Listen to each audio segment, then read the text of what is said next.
Quem tem direito à justiça gratuita? Essa é uma pergunta que eu iria responder no decorrer desse vídeo, mas antes de tudo é essencial entender a diferença entre assistência judiciária e gratuidade da justiça, tá? O Código de Processo Civil é o responsável por regular a concessão e a revogação da gratuidade da justiça, que se refere justamente à isenção de custos e despesas processuais para aquelas pessoas que comprovam insuficiência de recursos. Já a assistência judiciária trata-se aí de uma prestação de serviço jurídico. O hipossuficiente geralmente é oferecido pela Defensoria Pública. Então, a justiça gratuita consiste na isenção do pagamento das despesas processuais, ok? Então vamos entender mais detalhes sobre esse termo, né? Para você que não me conhece, eu me chamo César e sou advogado e editor do blog destrinchandodireito.com. Vou deixar o link aí na descrição, caso você queira dar uma conferida, tá certo? Então vamos entender agora, responder o seguinte questionamento: a pessoa com advogado particular tem direito à justiça gratuita? Pode parecer uma pergunta muito simples para quem já tem um certo conhecimento na área jurídica, né, no direito, mas vale destacar que nada impede que uma parte que contrate advogado particular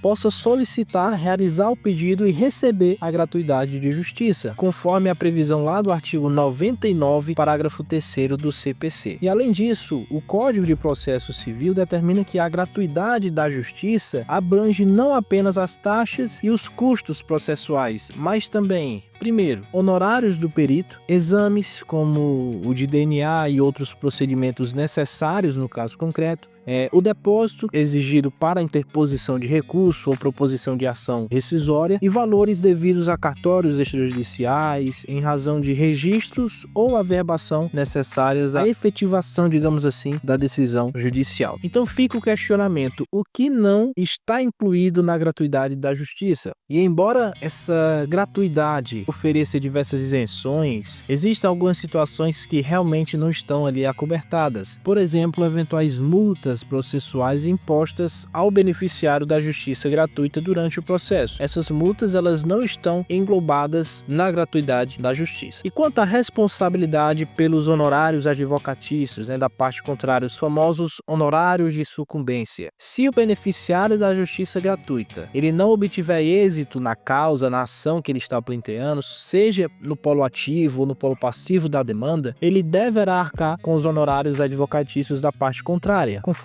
o artigo 98, parágrafo 2º do CPC. Porém, o que é que acontece? Essa execução, ela só será possível se, dentro de 5 anos, o credor ele demonstrar que o beneficiário tem condições financeiras para pagar aquele débito, conforme o parágrafo 3º do artigo 98. Então tem esses 5 anos para que haja eventual mudança na questão financeira daquele devedor, ok? E quem pode solicitar a gratuidade da justiça? É outro questionamento interessante e que vale a pena mencionar nesse vídeo. A gratuidade da justiça, pessoal, é um direito que pode ser solicitado tanto por pessoas físicas quanto por pessoas jurídicas. Porém, apenas a pessoa física possui a presunção de hipossuficiência econômica. Digamos assim, as pessoas jurídicas, elas devem comprovar sua situação econômica conforme a súmula 481 do STJ, que diz o seguinte, faz jus ao benefício da justiça gratuita a pessoa jurídica com ou sem fins lucrativos que demonstrar sua impossibilidade de arcar com os encargos processuais, quando requerer a gratuidade da justiça.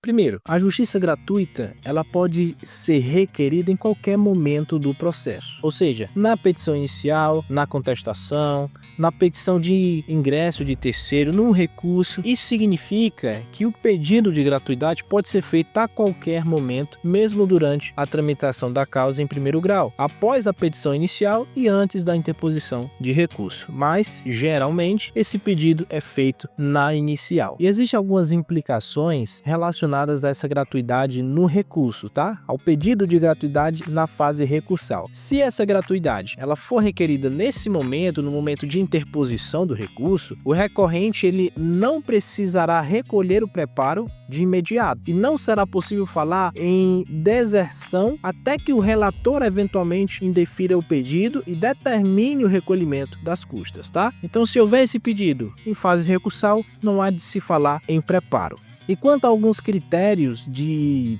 decisão judicial para a concessão da gratuidade, no que diz respeito à questão desses critérios, a lei ela não estabelece, digamos assim, parâmetros objetivos. A decisão fica muito a cargo do magistrado, conforme ali o caso concreto que ele está analisando. O CPC apenas garante o direito à gratuidade em casos que haja insuficiência de recursos para pagar as custas, despesas processuais e honorários advocatícios. Esse é o que diz o artigo 98 do CPC. E o juiz ele não pode indeferir de plano a gratuidade. Se o magistrado não tiver convencido dos requisitos, ele deverá solicitar que a parte comprove a sua situação de hipossuficiência econômica.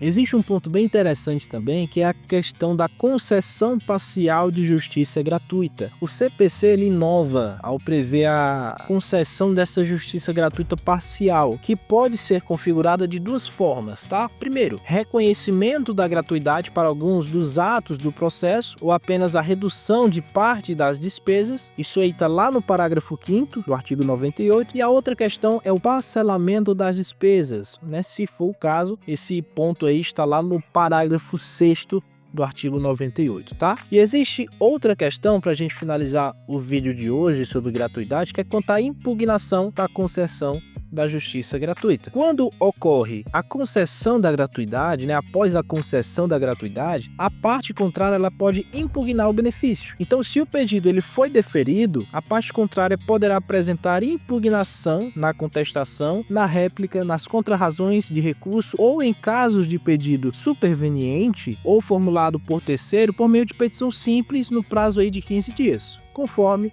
o artigo 100 do CPC, beleza? E eu espero de verdade que esse conteúdo tenha te ajudado, te auxiliado aí nos seus estudos. Lembrando que todo o conteúdo ele está disponível no nosso blog, tá? destrinchandodireito.com. Eu vou deixar aí na descrição e também nos comentários fixados, caso você queira dar uma olhada. Lembrando que lá tem diversos conteúdos e eu estou atualizando semanalmente com outros temas bem cobrados, tanto em exame da ordem como também em concursos públicos, tá? Espero que te ajude, eu te vejo no próximo vídeo e um forte abraço. Valeu!